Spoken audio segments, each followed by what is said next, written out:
Video তো অনেক দেখলেন তাই না? আজকে একটা নতুন ভিডিও নিয়ে আসলাম, বাপের বাড়ি বনাম শ্বশুর বাড়ি। দেখেন, আশা করি অবশ্যই ভালো লাগবে। আর লাইক দিতে আর শেয়ার করতে কিন্তু ভুলবেন না।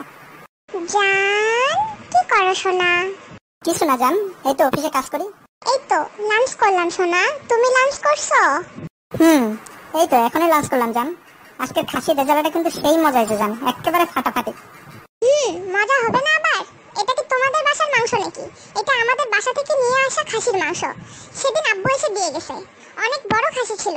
তুমি তো সব সময় নিয়ে আসো ছাগলের মাংস, ওগুলো কি আর মজা হবে? না মানে ভালো হয়েছে, কিন্তু মাংসের আঁশটা একটু বেশি মোটা ছিল। আর মাংস থেকে কেমন জানি পাঠা পাঠা গন্ধ আসছিল। তুমি মন খারাপ করবা তাই বললাম অনেক মজা হয়েছে। ও বুঝছি, তোমাকে আমি হাড়ে হাড়ে চিনি। তুমি যে কত মিঠা শয়তান আমি জানি না ভাবছো? প্রথমে বললাম মজা হয়েছে, আর যখনই বললাম আমার বাসা থেকে মাংস আনছে, তখনই পাঠার অমনি খাসির মাংস পাঠা হয়ে গেল, তাই না? আরে সিসি জান, এগুলো কি বলছো তুমি? আরে আমি কি বলছি পাঠার মাংস? আমি তো শুধু বললাম একটু পাঠা পাঠা গন্ধ করছে। আর পাঠার মাংস হলেই বা ক্ষতি কি? পাঠার মাংস কি মানুষ খায় না বলো? ভালো হয়েছে, খুব ভালো হয়েছে শোনা। হইছে থাক, তোমাকে আর মিথ্যা বলে মন ভুলাতে হবে না আমার। আগের সব কথা মনে আছে আমার। একবার আমার বাসা থেকে রুই মাছ পাঠাইছিল। মাছ দেখে বললাম মাছ নাকি পচে গেছে। মাছে বরফ ছিল না বলে একটু নরম হয়েছিল সত্যি, তাই বলে তুমি খেলেই না। 2 দিন পরে যখন তোমার বাসা থেকে শুটকি পাঠাই দিল, সেটা কি না গন্ধই ছিল, অথচ কত মজা করে খেলে। আমার বাপের বাড়ি কোনো জিনিসই তুমি পছন্দ করো না। এগুলো কথা বলে আর পুরোনো কথা মনে করে দিও না জান। মাছ পচা থাকলে তো পচা বলতেই হবে। তোমাকে যখন আমার বাবা মা 3000 টাকা দিয়ে ড্রেস কিনে দেয়, তখন সেটা তোমার কাছে হয়ে যায় 300 টাকার ড্রেস। আর তোমার বাসা থেকে আমার জন্য যখন 500 টাকার শার্ট পাঠিয়ে দিল, সেটা দেখতে তোমার কাছে মনে হয় 1500 টাকার শার্ট, তাই না? কি?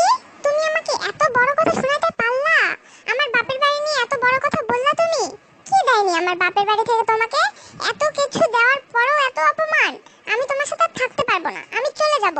আমি তোমার মতো এত অসভ্য, এত বেয়াদবের সাথে কিছুতেই সংসার করতে পারবো না। না, আমি তোমার সাথে থাকবো না, কিছুতেই থাকবো না, কিছুতেই না। আরে না না শোনা, এগুলো কথা আর বলিও না। এই কথা বললে আমার নিজেরও লজ্জা লাগছে।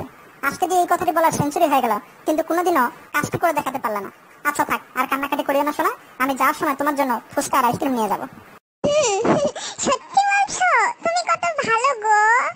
বাহ বাহ বাহ বাহ, খাবার কথা শুনে কি সুন্দর কান্না বন্ধ হয়ে গেল। হায় রে রোকসানা, আর কত রূপ দেখাইবা আমারে। ভাইয়া ও আপুরা, ভিডিওটা তো দেখলেন, আশা করি ভালো লাগছে। ভালো লাগলে একটা ছোট্ট লাইক দিন। আর আপনার বন্ধু বান্ধবরা যাতে দেখতে পারে সেজন্য শেয়ার করতে ভুলবেন না কিন্তু। আরেকটা ছোট কথা আছে। ওই যে দেখতেছেন নিচে একটা লাল বাটন আছে সাবস্ক্রাইব লেখা, ওই বাটনটাতে একটা ক্লিক মেরে দেন, যাতে নেক্সট ভিডিওগুলো আসলে আপনি দেখতে পারেন। আচ্ছা ভালো থাকেন, বাই বাই।